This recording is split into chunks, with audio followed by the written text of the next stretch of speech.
Today is June 28th, 2024. We're here at the home of Eric Brodheim in New York City, and I am interviewing him for the Shoah Foundation. My name is Susan Tilson, and this interview will be conducted in English.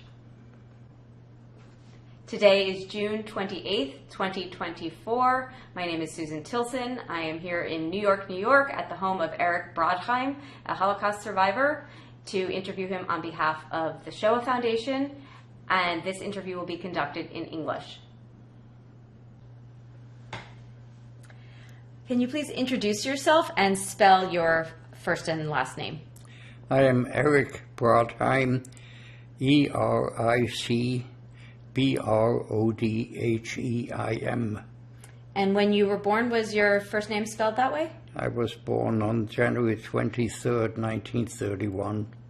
And your name was Eric, but it was spelled differently? It was spelled with an H on the end, Erich, in German. And how old are you today? I am 93. What was the name of the place where you were born? Vienna, Austria. And what were your parents' names? My father's name was O.C.S. Brodheim, and my mother was Charlotte Brodheim. And where did they come from? I'm sorry, Charlotte Weigel.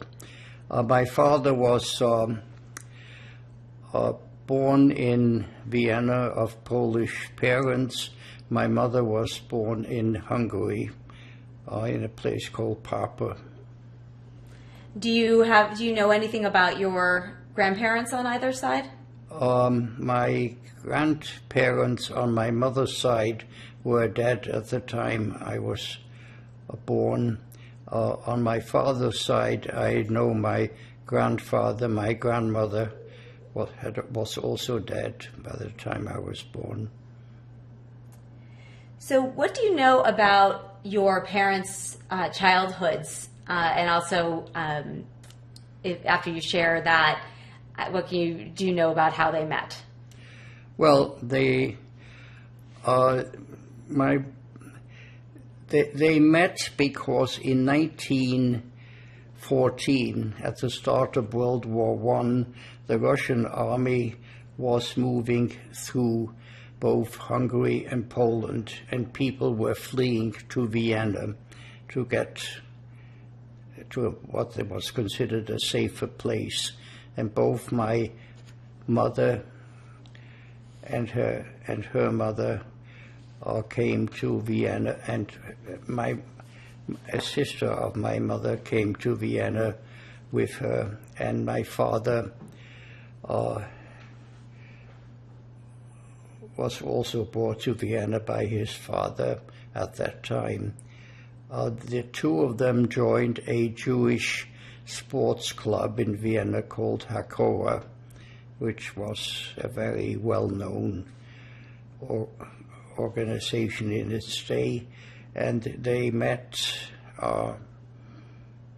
mostly because they had a common interest in sports. My mother was the captain of the ladies handball team out there, and my father was sort of a sports fanatic in some way, and the two of them met there and had a rather rapid romance, which resulted in their getting married about a year later.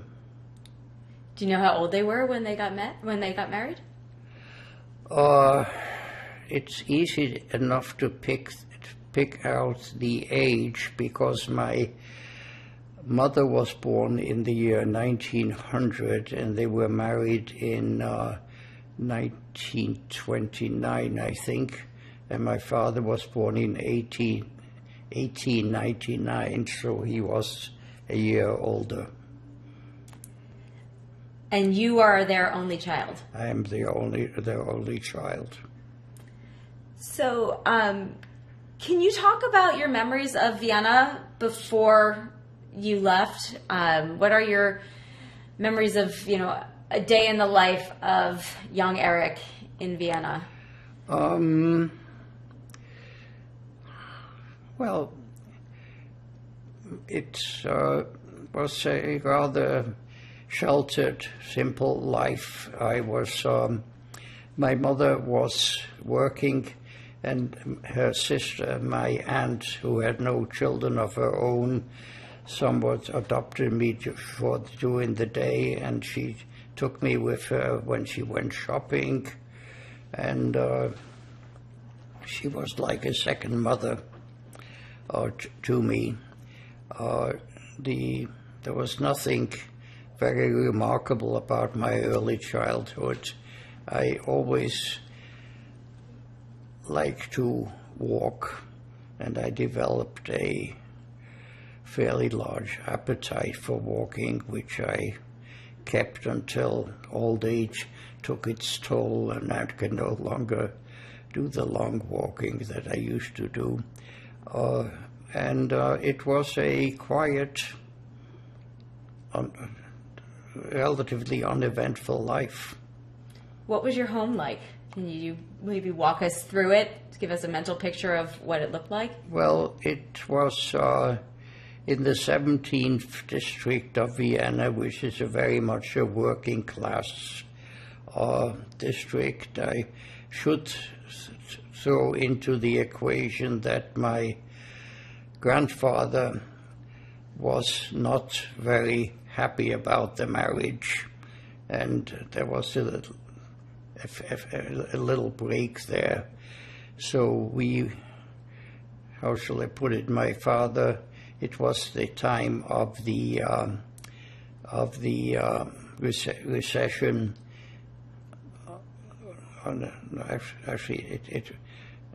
There was a little recession in Vienna. My father made a living, but not a very large one, so we were not in a very splendid house. It was very much a working class apartment.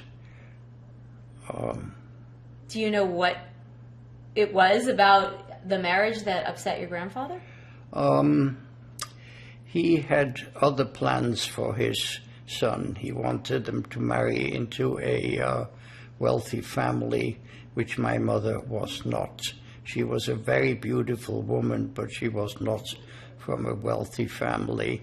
And my father had married his daughter in that manner to a fairly wealthy husband, and he wanted to do the same thing with his two sons, and neither of them did that.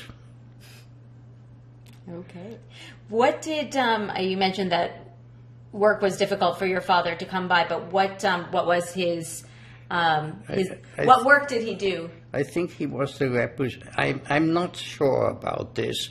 Remember, I was very, very young, but I think he represented a company that made some edible product. I'm not sure what it was.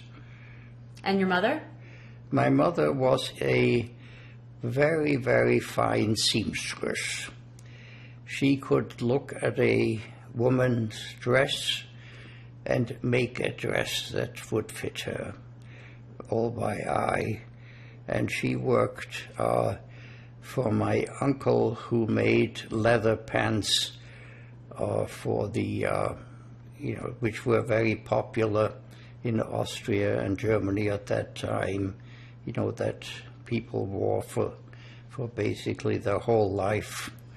So she worked in his workshop. So it's November of 1938. Kristallnacht has happened. Can you talk? Do you have memories of that event? I most certainly do.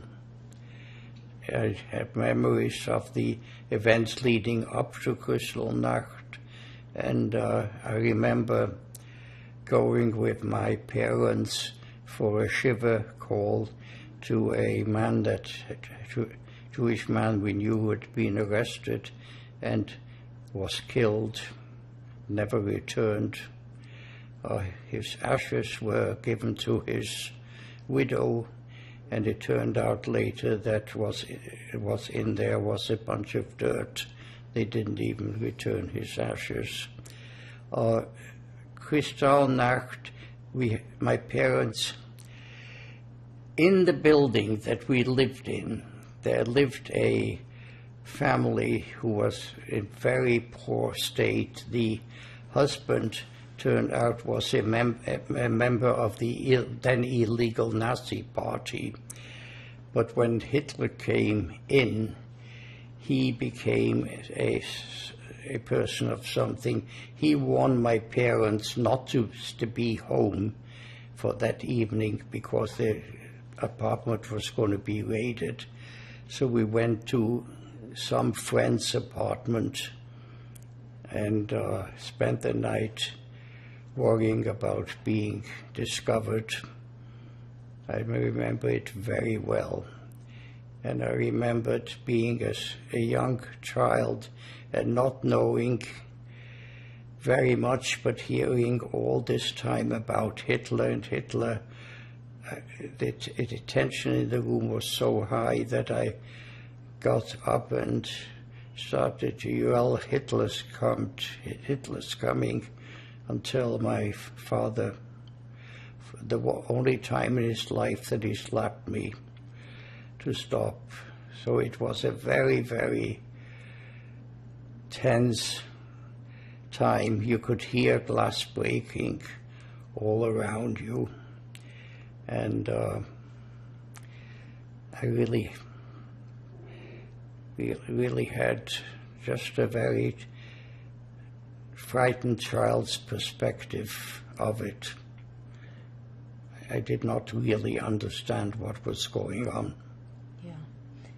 And when you returned to your home the next day, had it been ransacked? There was no problem. But it's the fact that I mentioned the thing that my parents, that there was this person living in the same house, and they had a child, and they had even less money than my parents did. So my parents often helped them out so that they could buy food for the children. And he was a Nazi, there's no question about it. He was in the SA, but he did warn them and very possibly saved our lives in doing that. Yeah. So how did you come to be on that first Kindertransport?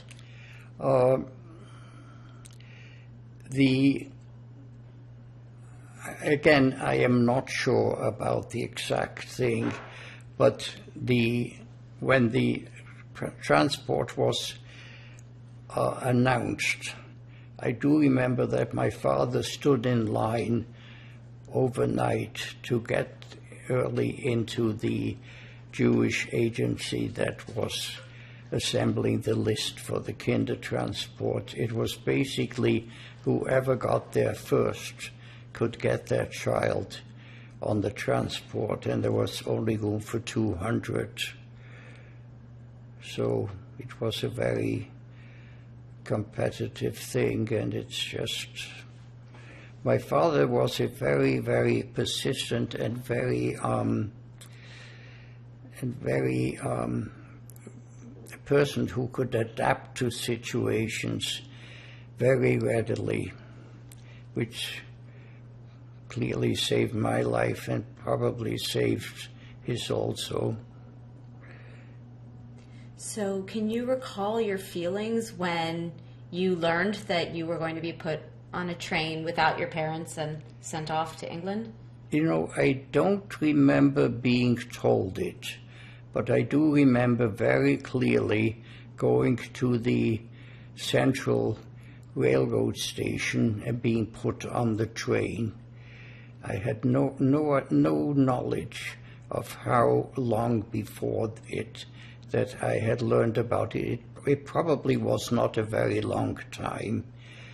The Kindertransport was organized very quickly and haphazardly, I found out later, but it worked. Can you describe what your feelings were that day when I assume your parents both brought you to the station? Well, you know, I couldn't really cope with what was going on. I remember that there was a long, long table, and on the other side of the table sat a bunch of brown shirts, the SA, and they were having a wonderful time laughing at the silly-looking Jews crying and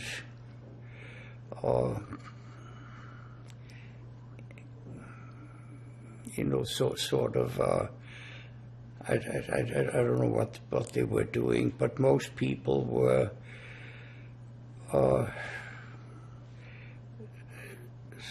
sort of. There was a feeling which was correct. I later found out that children would never see their parents again, and for the most part, unfortunately, that was true. I am one of the exceptions to that. Most of the parents who stayed in Vienna were essentially sent to the gas chamber. Yeah. Do you have memories of the travel itself, like your time on the train? Did you make friends? It's funny because once I was on the train, I'd never been on a train before, and I had for a long time heard about crossing the Grenze, crossing the border. Now, I had no idea what a border was, but I knew it was a big event to cross the border. So when we were on the train, I sort of got caught up of being on a train. And what had happened is the Nazis had recruited or somehow gotten some older Jewish people to come on the train, and they had to come back, to Vienna, which they did, and they gave us some paper and pencil to write, and I didn't know what to write, so I wrote, "I think we have crossed the border." Now, we were actually in the suburbs of Vienna at the time. I discovered later, but it was something like an adventure, and it was a long, long trip. We did not get off the train until we reached the Hook of Holland, which takes you through most of Germany, and I think I must have slept on the train, but I don't have any memories of that. The next thing I remember is getting off the train, and there was a very nice lady handing a little package to every child that came off, who may or may not have been the Dutch Queen. I heard both versions of the story, but anyway, and then we were put on a ship which took us to a port in East Anglia called Harwich, where there were buses waiting for a 10 or 15-minute drive to the camp where we were put up initially. Yeah. Do you remember what was in the package that the nice lady handed out? I have no idea, but I do remember I ate all of it because so it was something edible. I was pretty hungry. So let's talk now about the summer camp at Dovercourt Bay that they brought you to. If I were to close my eyes now, can you sort of walk me through the camp, what it looked like, what it felt like to be there? Well, the camp was a beautiful place to spend a summer. It had basically small huts that took 10 or 12 people, and there was a whole series of them along the place, and they had a central substantial structure which had the dining hall and must have had all of the administrative offices, but I never saw any part of it except the dining room. The problem with it is that the huts were not insulated in any way. This was meant for summer use. It was called the Dovercourt Bay, which was the area outside of Harwich where it was located, holiday camp. And I think it was sort of a working class camp for people to come for a holiday. But the problem was that I got there sometime in December of 1938, and that was the beginning of one of the coldest, longest winters of record in England. And these unheated huts were not exactly very conducive to things, but we may do it. Do you recall what kept you busy at the camp, or were you sitting there freezing? There were no activities at the camp. You made your own activities. And, I was one of the youngest of the children, and I actually don't remember making any friends there. There weren't all that many children my age, and they were scattered around. And I think that is when I developed, for myself, we were allowed to sort of roam the fields around the camp, and that's where I developed my love of walking, because I created the activity for myself. I would walk, and I walked fairly large distances. I mean, I can't tell you what it was, but each day I walked a little further, and before we got, and that became a lifelong habit of mine. Was there were there adults who were taking care of you? Oh, yes, a lot of them. But they had been sort of assembled on very short notice, and most of them were very nice. Some of them were not very nice. There were some people there that they had gotten from boarding schools that believed in rigid discipline, and they were trying to apply rigid discipline to 7- and 8-year-old children and up, and it was, I'm not complaining. I mean, to understand this, because I understand that this was thrown together on very short notice, and it wasn't going to be perfect. And I also understand very clearly that it was the thing that saved my life. So I have no complaints, but it was not a holiday atmosphere. It was, but in terms of activity, there wasn't any. They couldn't plan any, or I was too young to participate in whatever activity there was. But I don't remember participating in any planned activity, and I had all of the time on my hands. And the way I decided to spend the time was to look around the environments. Now, we were on the coast, but the beaches were off limits to us, and for a very good reason, because there are very high tides that come in, and they didn't want anyone getting washed away. So I was constrained to go inland. But I remember walking, and I can't tell you how far it was, but I can tell you that the walks, ran probably an hour or so. So I must have covered a fair distance. And that was really my only activity. I think there was an attempt to teach us English, but it was very, very sparse. Basically, I had to pick up the language for myself. You know, there wasn't any formal classes. So, in terms of activity, either I've forgotten it or there wasn't any. I suspect it's the latter.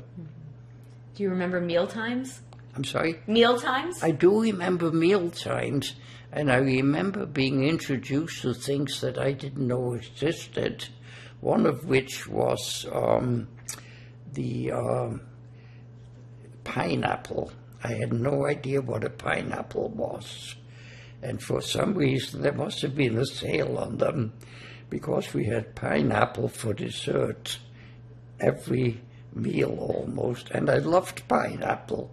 So that is what I remember about the food. Otherwise, I can't tell you anything about it.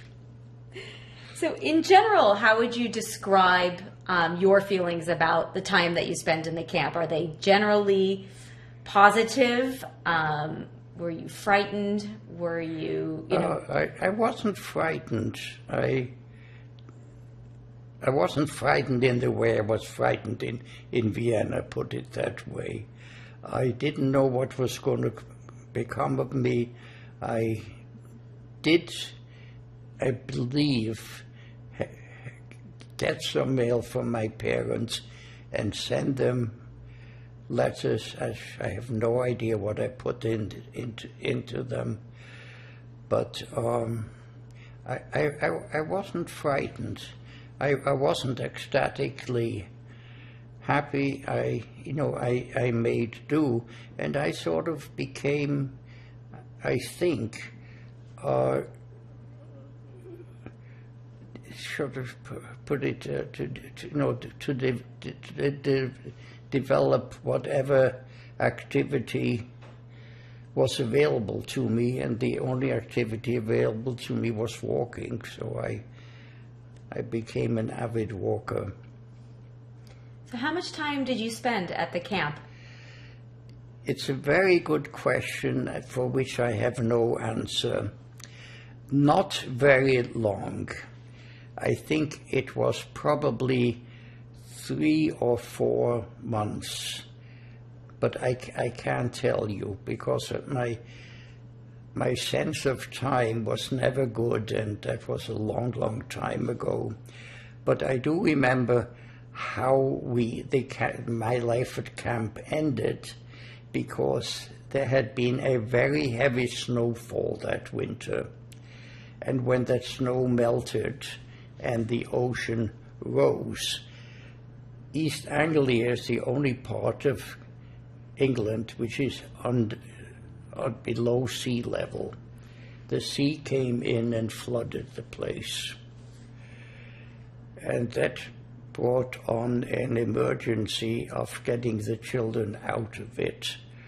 So I do remember that we were told that we were going to be split up in different families, and we sort of lined up in a sort of a juvenile picture of a slave market, and people came by and picked up whatever children they wanted to have.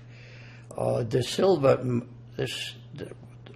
was picked up by the family of Sidney Silverman, who had 2 boys who were, I think, 2 and 3 years older than myself. So they thought I would fit in, and maybe I was cute, I have no idea. But that turned out to be one of the luckiest things that happened to me. They were very nice people. They had a very nice home in Golders Green, London, which is the Jewish section of the city. And I lived with them And because I lived with them, I had asked them about helping to get my parents out. Now, I don't know if you want me to go on in this. Yes, please. But my father had been again told by the person in the building who was keeping him informed that he was going to be picked up, and told he had better leave Vienna. So he left Vienna, paid a person to take him illegally across the border into Belgium. And when he got into Belgium, he, had very little money. He had really nothing, and he looked for work. And the only work he could get was that as of being a coal miner, because there they were so hard up for labor that they didn't bother about whether he had papers or didn't. So my father, who had never done a day's physical,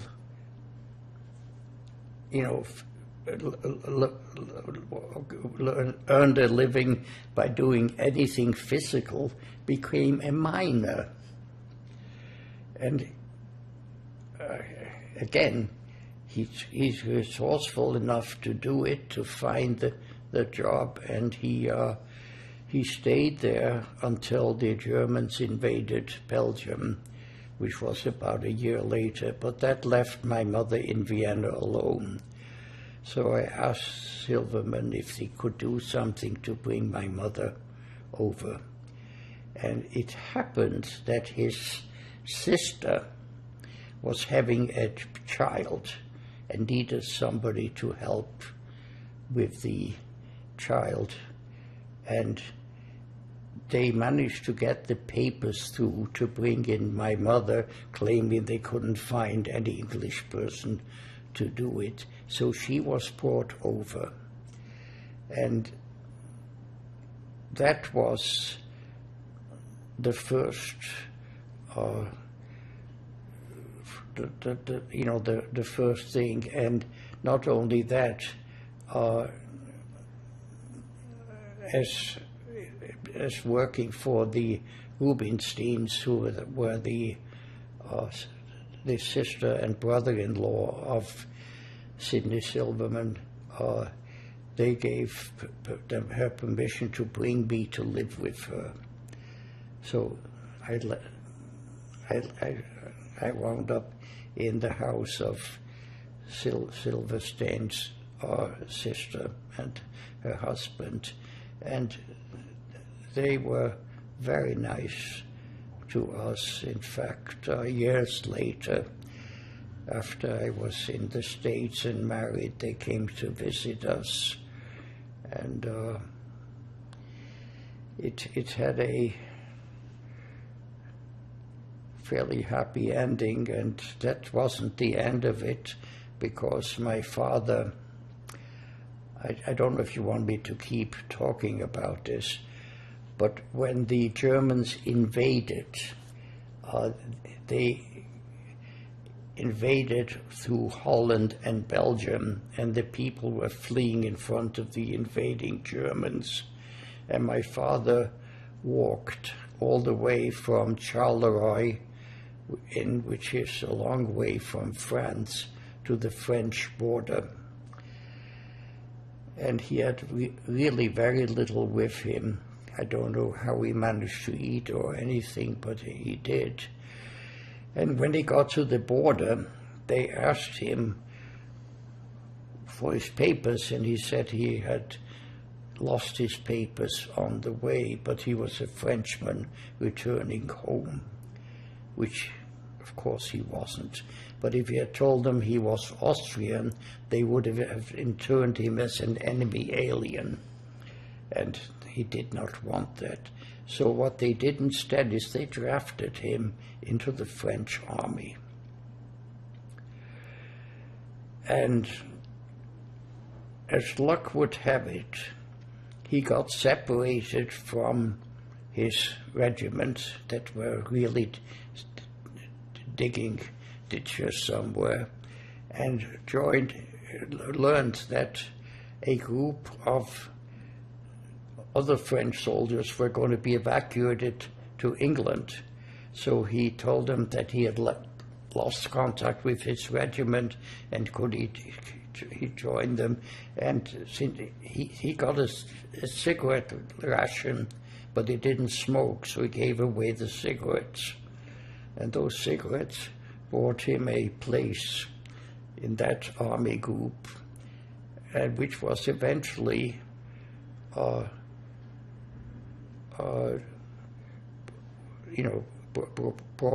brought over to England, not from Dunkirk, but from Boulogne, and he wound up in England.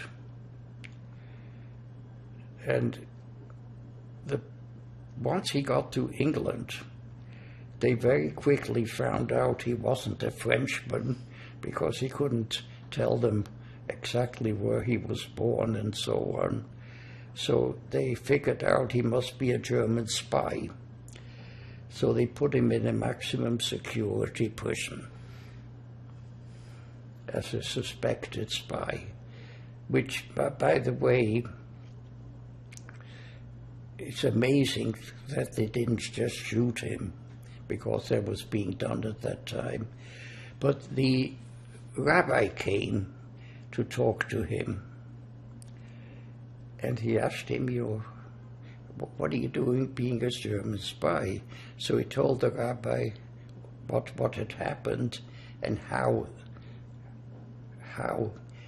why and how he did that. And the rabbi said, you know something, I believe you, but there is a restriction that I cannot reveal what you tell me, because of the fact that it might be, I don't know what it might be, but. And so my father said, look, I understand that, but could you tell a member of parliament that? And the rabbi said, well, nobody told me I couldn't. So he did. He found Silverman. He got a message to Silverman, and Silverman actually, I think, had to make a motion in Parliament to get him out of jail. But what are the chances that I was picked out from probably the only person who could have achieved that? So I think even at that age, I felt that, maybe there was a reason that, I had all that stretch of luck, resourcefulness. I don't know what to say, but, I really went along. I had nothing much to do with it other than, raise the question of my mother being in Vienna and needing to get out. So, but it's one of the few stories that has a happy ending, because, as I said before, most of the children who were on that Kindertransport never saw their parents again. It was anyway. Sorry, I get a little emotional. You are entitled. I don't really talk about this very much. It's an incredible story. Do you have any sense of how much time you were with the Silvermans before your mother came over? My sense of time is something that everybody makes a joke of, because I don't have it. Or I say something happened 6 months ago, and my wife corrects me and said it was 10 months ago. So I given that, I cannot really tell you. I think it must have taken several months for my mother to come over, so I must have been with the Silvermans for at least 4 or 5 months. And then I was with the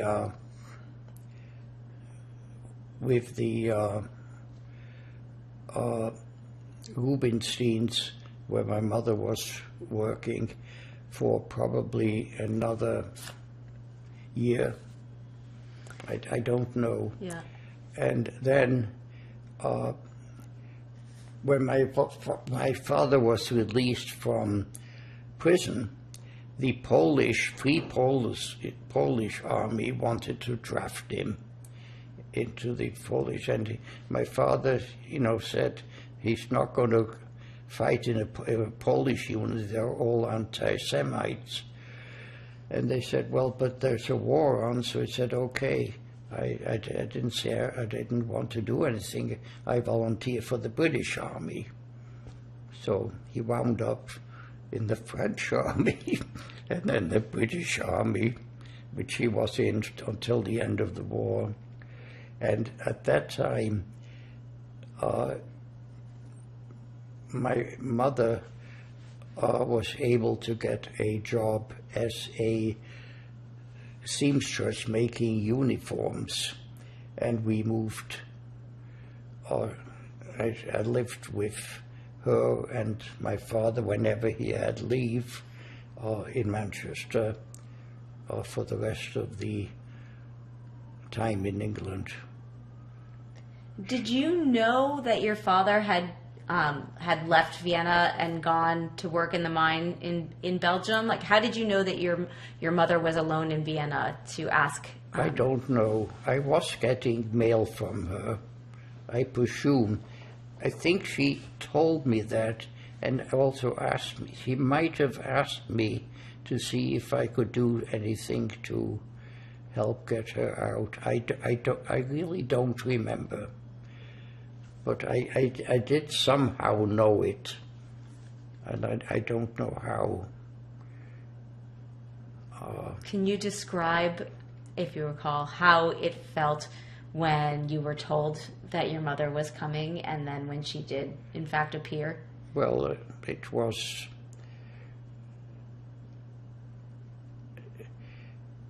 I think I was in fear of never seeing them again. So when I heard that she was coming, I was very happy. And when my father appeared out of the clear blue, because from the time that he left Belgium, there was no communication with him. And then until we found out, and I'm not sure how we found out that he was in England, but in prison. I don't know how we found out, but we did somehow find out. Maybe. Well, it sounds like he knew enough to know that you were staying with an MP and give that name to the rabbi. Who I was, where I had been. How shall I put it? These events, I mean, they're sort of spread over. They couldn't be over a year.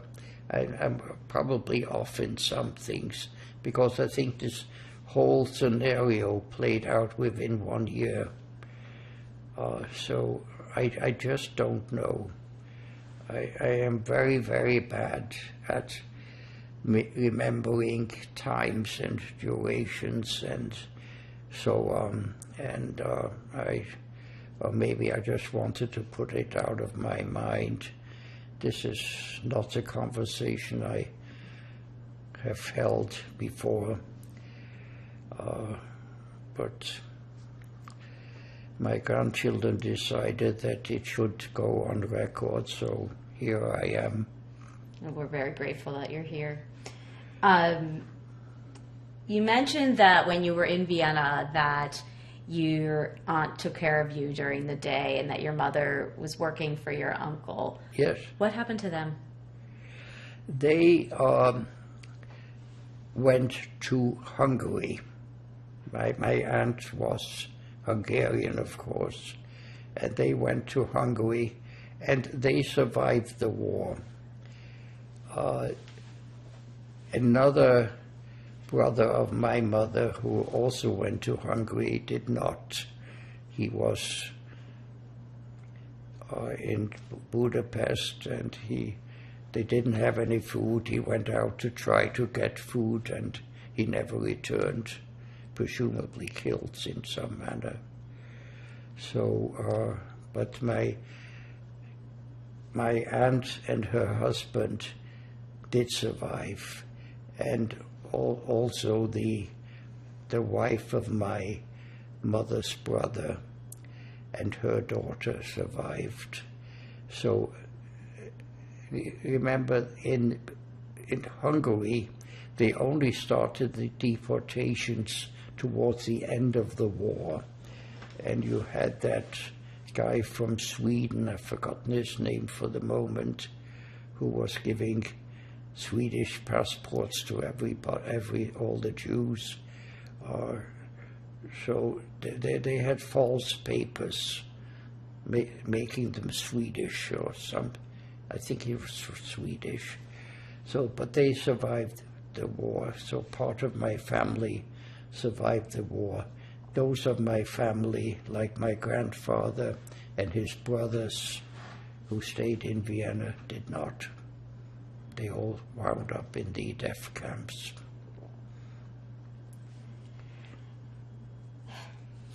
Do you remember, so you're living in Manchester now with your parents. The war is ongoing, and then you know the news comes that the war has ended in Europe.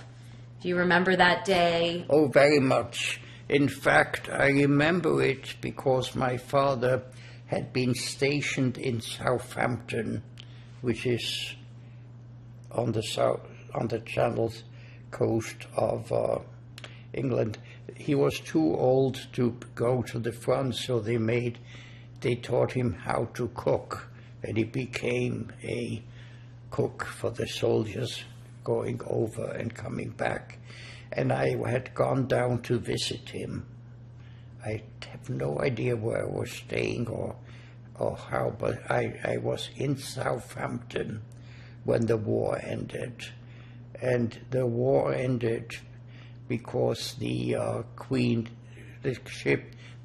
Mary, that had been transformed into a troop ship, happened to be in port and let go with her siren, which will wake the dead. And that's exactly where I was when the war ended. So I do remember that very well. What else do you remember from that day? Nothing else. I mean, people cheering, shouting. There was just a rejoicing in the streets and all that, and just it's funny because the war had lasted so long that I couldn't imagine what life was without a war being on. It was 4 years of my life, and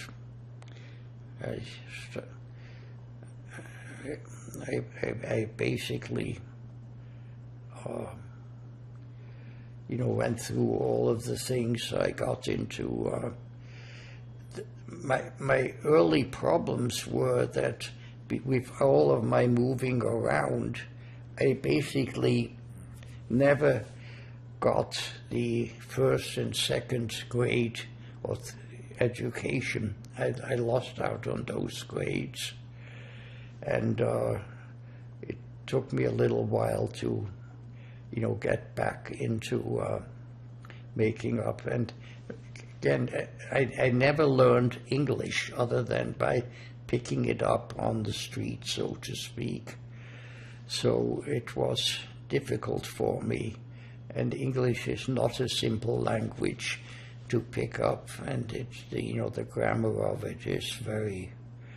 I'd never learned any German grammar either, so I had some initial problems in school, but I managed to get into a reasonably decent high school, and I did graduate.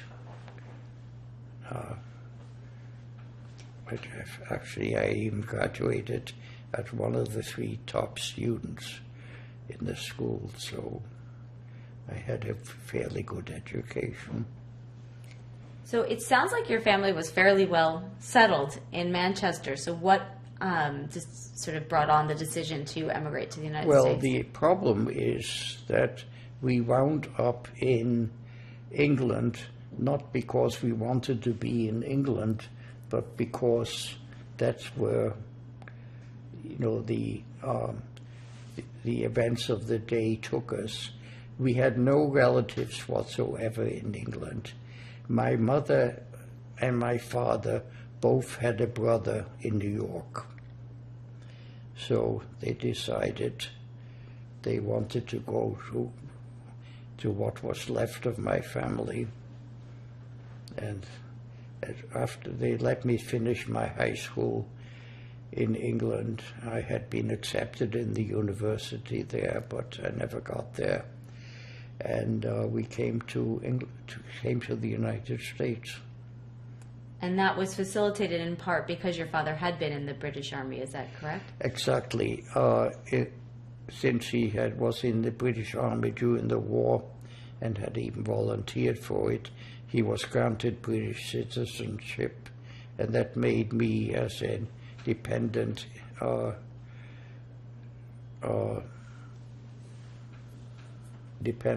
child, also British. So I still have a British passport with one entry in it, my trip from England to the United States. That's amazing. So before we move on to your life in the United States, why don't we take a quick break if you want to have some water, and then we'll come back. Okay, thank you. So we're back from the break, and I'd love to move to your trip to the United States and what it was like when you got here. I assume you traveled by ship? I'm sorry? Did you travel by ship? Yes. Nobody traveled by air in those days. In fact, we were on the first voyage of a ship called Franconia that had been a troop ship, and that this was the first voyage as a passenger ship. And we couldn't get a direct ship bringing us to the United States, so we had to come into Canada, and came into Montreal, and from there took a train into New York. So what are your memories of that trip? So at this point you were how old? 14? No, you're older than that. No, how old are you? 17 or 18. By that time, I had already settled into what you might call something of a normal life, because, my father being in the army was not unusual. Many people's fathers were in the army. My mother made enough money to keep us, in food. We had a small house that we rented. So we were living like as a normal family would. The trauma of getting there was slowly, evaporating. We lived in the Jewish section of Manchester, or what was a Jewish section of Manchester. When I got back to England, I discovered that this was now a Pakistani section of Manchester, but in those days it was Jewish. Incidentally, the cousin from the synagogue we went to in England also came to the United States, and he was present at my marriage. He officiated. But you know, I think slowly the trauma of the time in Austria and all of the nerve-wracking times associated with the German Anschluss and Kristallnacht receded, frankly, and I was just wanted to try to continue my education here, which I did. But so instead of graduating from the Manchester University, I graduated from the City College of New York, and then went on to get my master's degree and doctorate over the years from Columbia University. So, I got a very good education, and over the years. And do you remember how you felt when your parents said we're moving to the United States? Like, at this point, you're in your later teens. I'm sure you had friends. I did, but I understood. I mean, I wasn't happy about it because I had settled, into the English life, and I was perfectly prepared to continue it. It was a disruption, and I had no idea who these relatives were. To the best of my knowledge, I had never met them in Vienna. So, but I knew it was important to them, and I didn't put up any fuss or anything, but I wasn't particularly thrilled with the idea either. So what are your memories of when you first arrived in New York? Where did you stay? Did all of a sudden you're in this very large city? Well, we spent about a few weeks with my mother's brother and his family, and then my father's brother found an apartment for us in Brooklyn, which in the same building that he lived in. So we were in our own apartment probably within a month or two after getting to the United States, and we all filed for U.S. citizenship, and 5 years later we all got it. And by the way, in Brooklyn I had a view of the then Brooklyn Dodgers because we were right by Ebbets Field. So. Did you commute to City College, or did you live at City College? I'm sorry? When you were at City College, did you live up there, or did you commute? I commuted. There was a long commute. I can imagine. Every day. But most people commuted, and a lot of them had commutes even longer than mine. But it was difficult. Actually, one year I was able to spend at Brooklyn College, which was much closer, but they didn't have engineering. I could only take pre-engineering, so for engineering I had to go up to City College. So I spent 1 year in Brooklyn and 2 years at City College, and I've been given credit for 1 year of study in England. In England, they have a different system. Your high school is finished when you're 16, and if you want to go to a university, you have to take university level courses. But in in the high school in the subjects you're going to. So I had 1 year already. So I got my bachelor's degree in 3 years, 1 year in Brooklyn and 2 years at City College. And how did you meet Libby? That's a very, very interesting story. I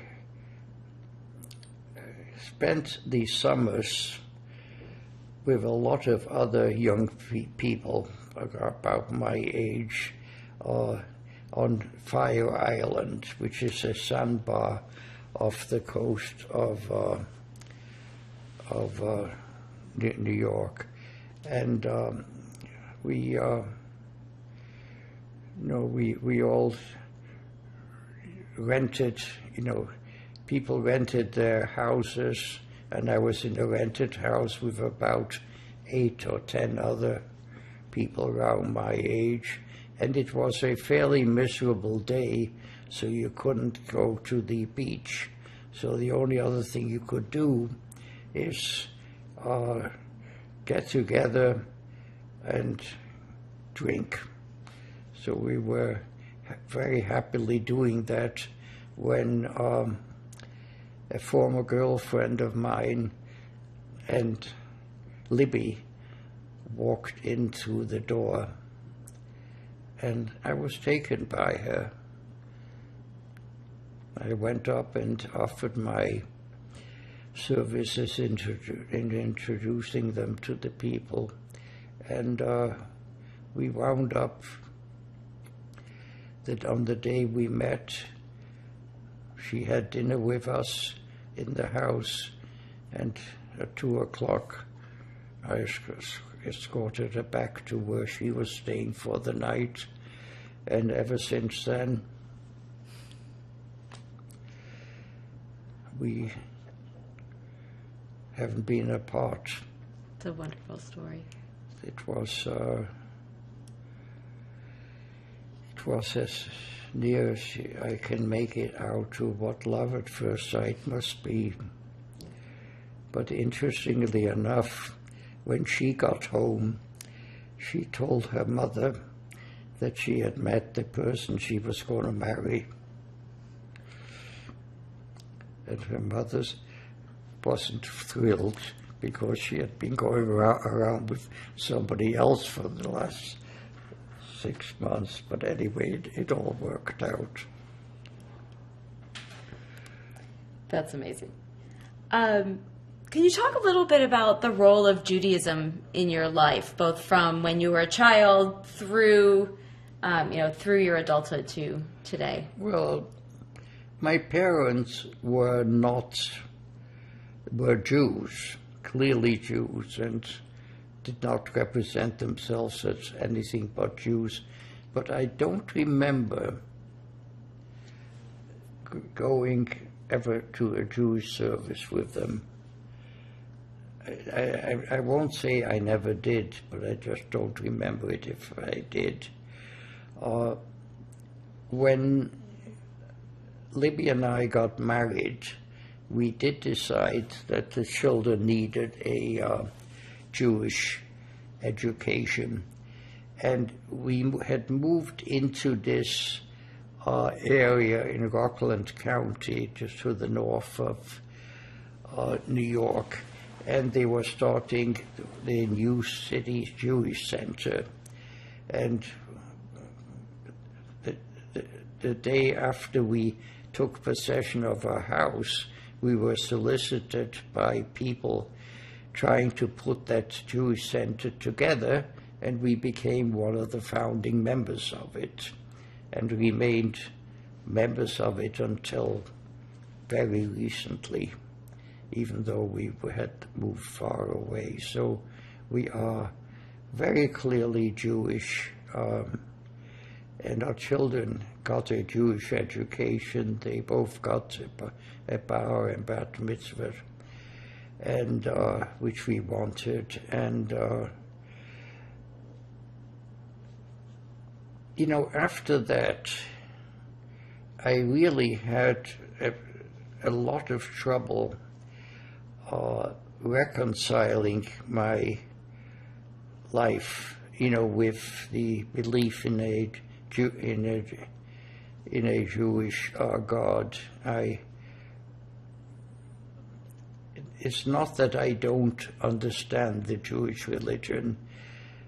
In all of the time in Manchester, I went to school during the day, and at night I went to a cheder to get Jewish education, and later I was a pretty good student.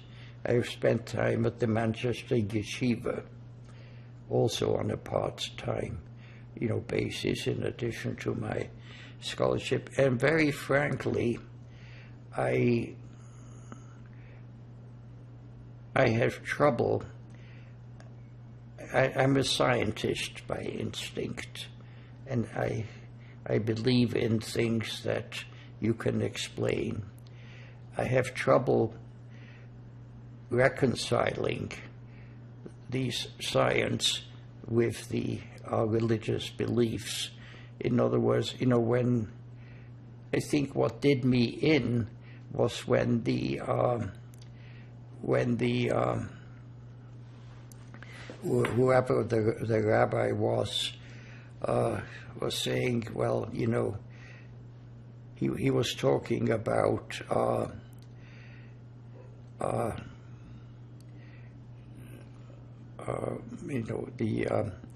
the origin of species, and he said, that is stuff you shouldn't be reading, because they say monkey made man, I tell you God made man.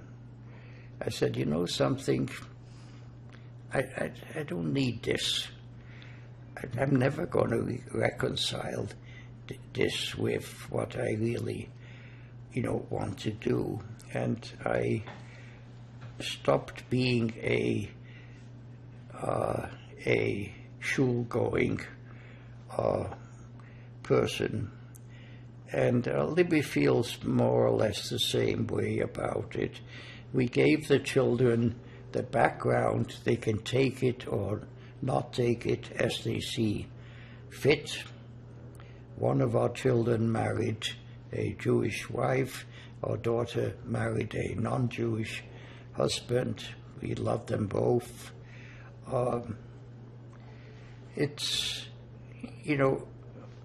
We wanted them to know they were Jewish, but we did not want them to believe that they have to stay within the bounds of being Jewish. And I am clearly Jewish, and so is Libby, and we will remain Jews until our death.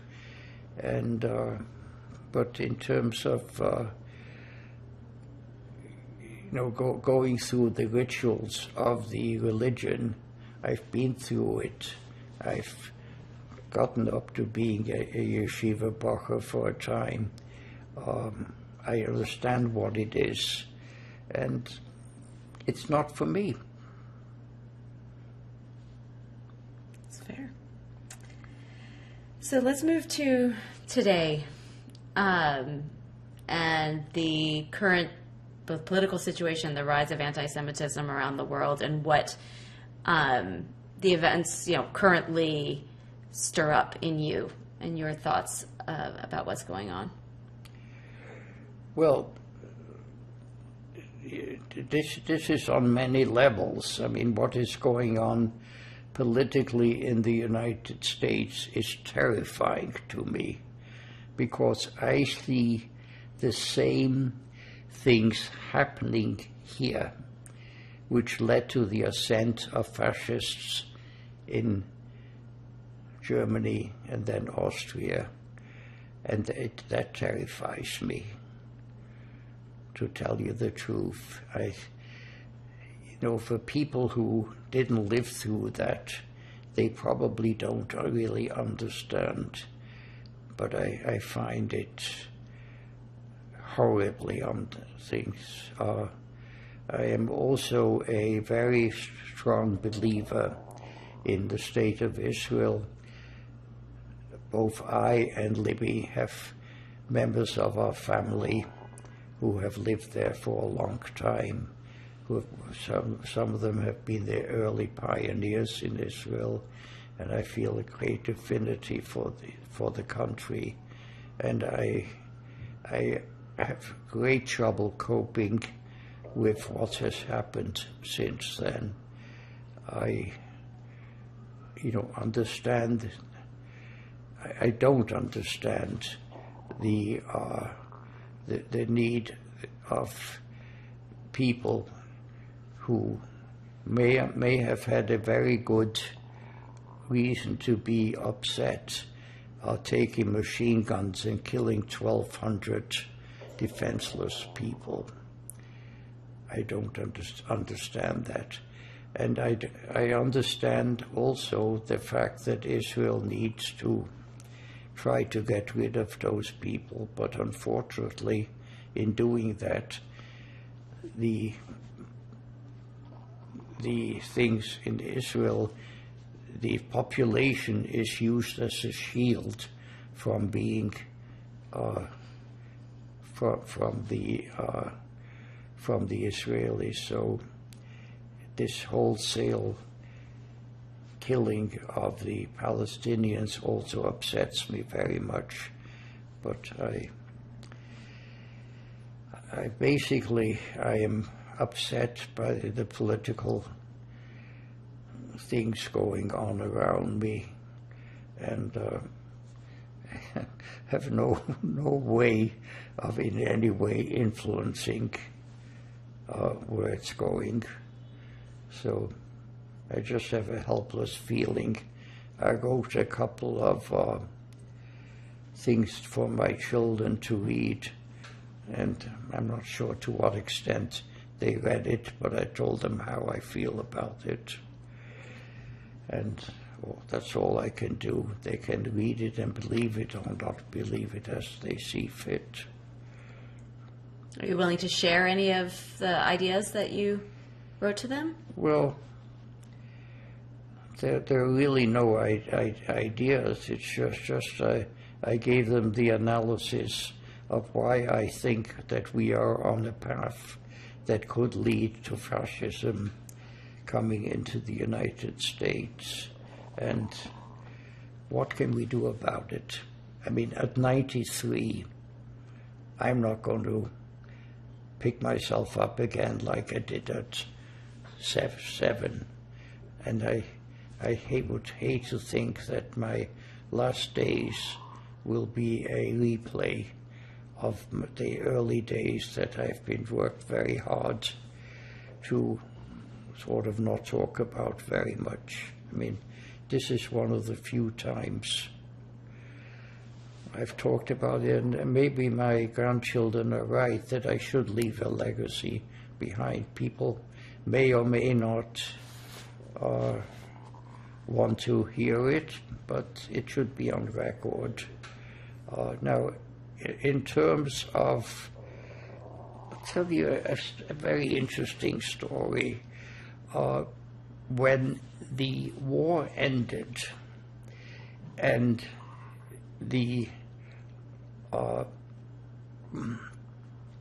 there were a lot of Jewish children that needed to be taken care of, and they asked people if they could to take in some of these Jewish children and bring them into the family and take care of them and get them out of their trauma. Now, we were not wealthy people in England, but my father went and got both a young man about my age and a young woman also my age, and they were brought in, and we took care of them like they took care of them like their own children. And both of them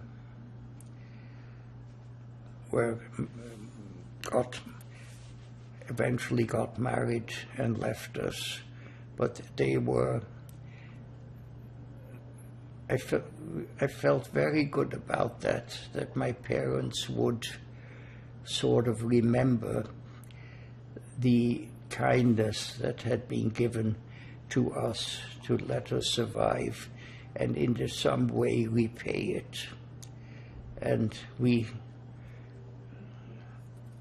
were in touch with both of them until, unfortunately, both have already died.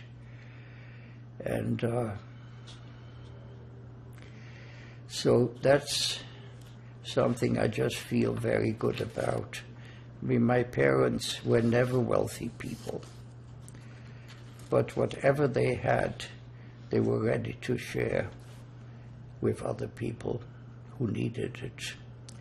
And they did remember what we were when we needed other people to help us. So maybe in a way we've repaid that, or at least my parents did.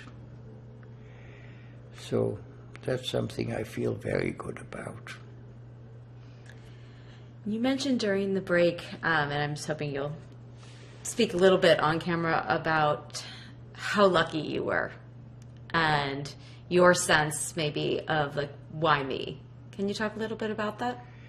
Well, to tell you the truth, I still wake up at night sometimes in a thing. It's very hard. I have to ask myself a question: why did I survive, and not some of the others? There could have been other kids who also. Of the children in the Kindertransport, not only the one from Vienna, but the one from Czechoslovakia and Germany, there are 4 Nobel Prize winners. How many potential Nobel Prize winners died in the gas chamber? And I felt in a way that I needed to do something. I decided that in my old age I was going to write a book updating the ideas on cosmology and physics, so I'm still doing that. I'm finishing it, but I wanted to leave something behind. I don't know if it's I don't know what it is, but it's a feeling that I have. I am very, very mindful of the fact that I am the exception to what was a Holocaust, a Shoah. It was an unimaginable thing, but it happened. And anyway, I've been very lucky. I have a wife who I love very much. We have 2 children, 6 grandchildren, who we have all gotten their lives. You met one of them earlier today. They are all very different and have gone their different ways. And it's nice that I was able to survive and to see that and to accomplish a few things in my lifetime. I did make a difference in some things. For the record, not that it's all that important. I'm the one who introduced barcodes into healthcare, for better and for worse. It's no small thing. So I've had my run. I've had a good life, and I'm leaving behind a record that people may or may not want to see. But I did it. And you can thank my granddaughter for having got me into this. Well, you are a lucky man indeed, and we are lucky to get to hear your story. Is there anything else that you'd like to cover before we conclude? Anything about sort of your own personal, resilience, or what you want to make sure that you impart to future generations? Well, I can't impart anything that other people haven't tried to impart, and that is that if you live in a democracy, you've got to be able to defend it, because, and you know something, the people who wrote the American Constitution were a bunch of hypocrites. They said, believe that all men are created equal, except for the 20% of the slaves who were not equal. Now, but they were hypocrites with still an idea. Very few people are purely good or even purely evil. I think even I'll take back the purely evil. There are people who are purely evil. I try to live a decent life. I try to impart, with my wife, impart to our children what they were, that they were Jews, and they understand that they are Jews. Now, whether they will carry on the traditions of Judaism or not is up to them. I have no control over it. I am deathly afraid that I'm possibly seeing the beginnings of the erosion of the American experiment. And Ben Franklin said it all. He said to a lady who asked him what kind of government we have, he said, "Madam, you have a republic if you can keep it.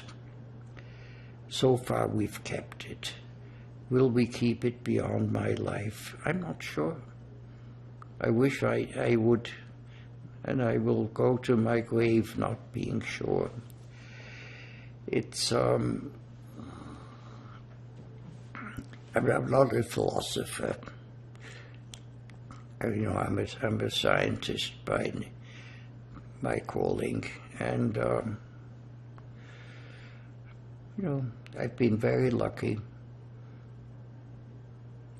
I couldn't have picked a better wife, or she picked me, actually, come to think of it. Why I don't know, but she did. Well,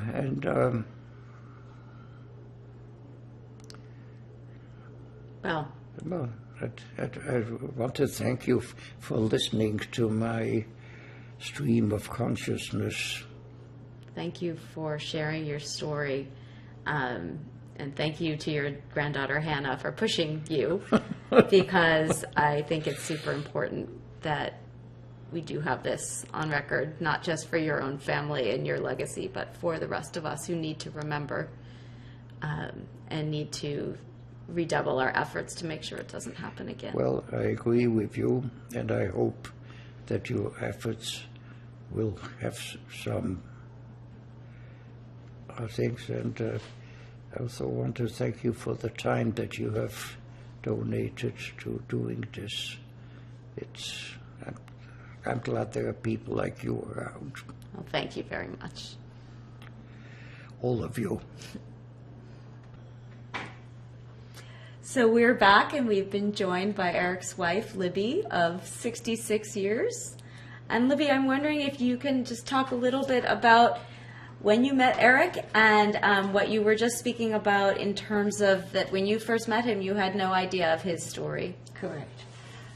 We met in 1957, actually. We were married in 1958. And it took quite a few years before he opened up to tell me what happened to him as a child. And he chose not to say anything to his children either, and I tried to encourage him to talk to them when they were old enough to understand. And he was very resistant of doing it. But little by little, as the years went by, he did open up and tell them what had occurred to them. I don't know whether they understood it quite what had happened during the war. I don't know if they read about it in school, if they had been taught about the Second World War and the Holocaust. But I think talking about it has helped him, and it has helped the children, and now the grandchildren, particularly the grandchildren, are very interested in his life story. So I'm very grateful to you that you've been able to do this, to document it, and that the children will have that to be able to go back and look and see what a great grandfather they had. You know. Okay. Can you tell me about this picture? This is a photograph, a very faded one, of my mother as a young woman when she was in Vienna. Would this have been before she met your father? About that time. Thank you. Can you tell me about this picture?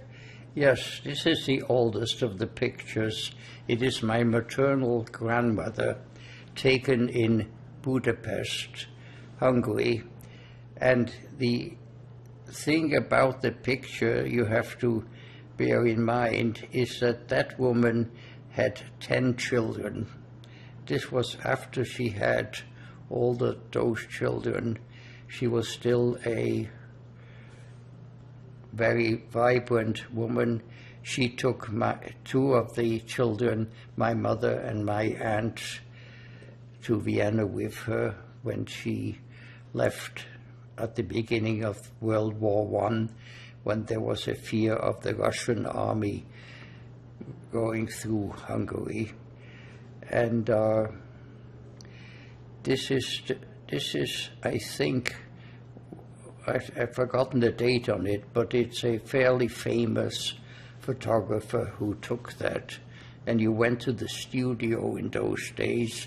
Everything around her is props.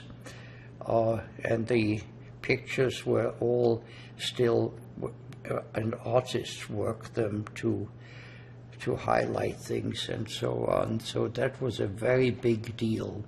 And very likely the dress wasn't even hers.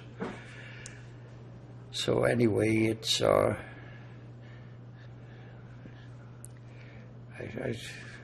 it's one of the things I keep on my desk. Thank you. Can you tell us about this picture? Yes, this is the wedding picture of my mother and father. They were both quite young people at that time. My mother was an absolutely ravishingly beautiful woman, and my father just fell head over heels in love with her and married her despite the fact that his father had wanted him to marry a girl from a more wealthy family. He didn't. He wanted her, and he married her.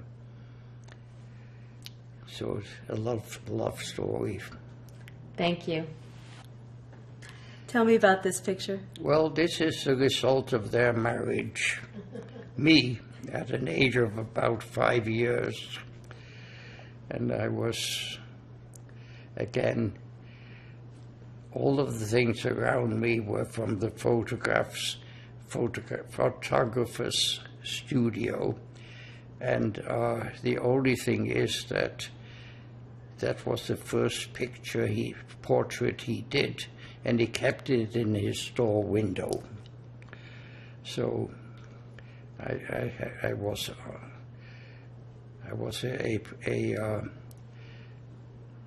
a model?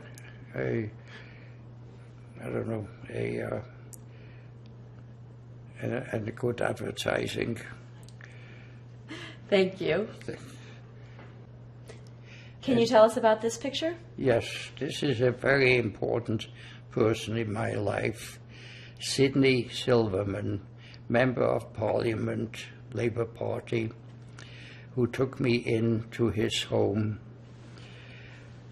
when I had to be evacuated from the camp I was in, and treated me as though I was one of his children.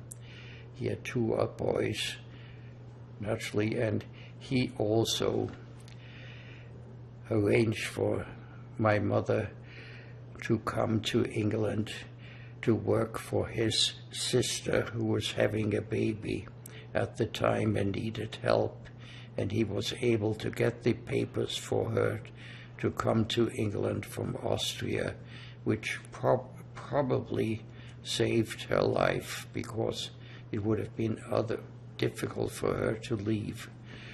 He also played a role in my father being around, because when my father came to England, he came as a French soldier. Now, he wasn't French, and he wasn't who he said he was, but he was in the French army, and he needed to get out of France. So he took a French identity that was not his. When the army was evacuated to England, they discovered that he was not who he was, and they assumed he was a German spy. And it was only when the rabbi came to see my father, and the rabbi heard his story and said, "You know something, I believe you, but I can't tell anybody about it." My father said, "Well, can you tell a member of parliament?" And he said, "Well, nobody told me I couldn't," so he did. And that's how my father got out of jail.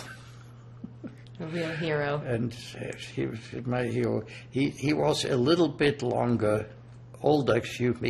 than this picture shows him, but he wasn't a very tall person, but he was one of the biggest mavericks in the parliament, and he is mostly known because he was the one who introduced into parliament the cessation of the hanging of people, and the death penalty was the thing that he is mostly remembered for. But he was also one of the people who worked on getting the Kindertransport together, which got me to England.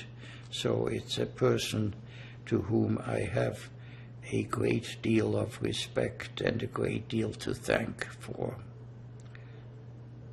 Well, this concludes our interview, and I want to thank you once again for sharing your story with all of us.